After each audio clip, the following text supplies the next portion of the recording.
Enuanum na adofo a yehia ha mo hwe me ahwefo na atiefo medini ye H Kwame Afaglo and there a politically correct Ghana lesson 22 me hwe se metimi aye me oat kakra no pe ya and there 1st July 2021 nanka ebe holiday na so ndenya holiday. All right. Salvation for sale me call asori ache na so na say me call asori me call Catholic, Roman Catholic na ye ton standard Catholic newspaper na ye friend standard no ye ton wo asori ho time asori no koso ye the back pew to pew ye the kire yenim na kire say ye the kire wenim amia weni na to ye ntumi nya asori na ye san ye didwa e wa asori no eni nti na Yesu Kristo efa aba ehwe omo kọ asori ho synagogue omo didwa e wo ho omo ton dwan aponche ebi sika eno John Biblia no mu John chapter 2 verse 15 mark that account there na ye adenti na Yesu Kristo ehwe nkrofo wa asori one o say asori ho no asori fie no ye de ye worship ebi esum nyame wo nti enye say ye de ye de edwadie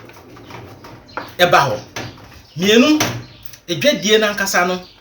e wo asori fie ema ewifo nso ba eno so Jesus Christ impe ena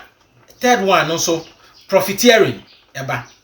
then didn't na make asa ya me say Catholic standard no say yes san ye betimi argue ye betimi aka say ye correct ene nkyere say me ne osofo na nkasa me ne osofo no kasa e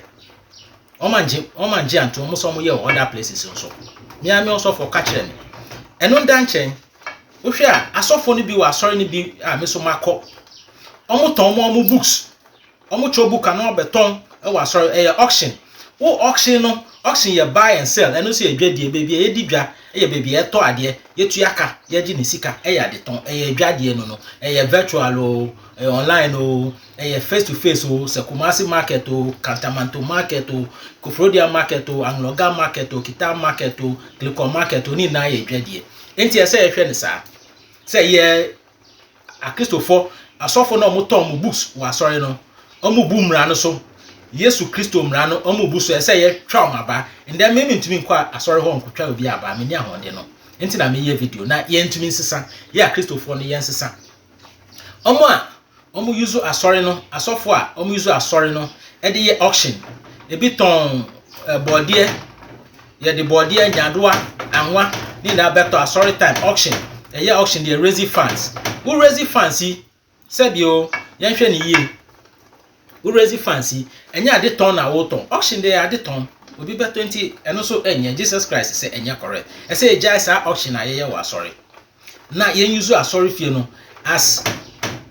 nyame bebia ye betimi asom nyame ewo ye auction during church hours and na problem no during church hours asori dan ni bi kra ya hwe ya ye start ye market wo no sports for no ba beto cinema for na to bi deda o ma to asori ni bi dia ye cinema houses America minchire mu omo ton oil e wa asori eno so ye dwadie ye profiteering ebetimi ama profiteering be baka say bia nye profiteering ye break even nti ye nye profit ye luzu debi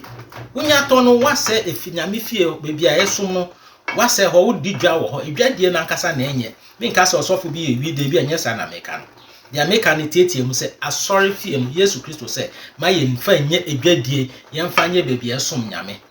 medamo ase edini H Kwame Afaglo ye man sakra ye mbra Kristo sumu ewo de ebeye bia mu ene nkyere se me ye tene ni nipa mesra mu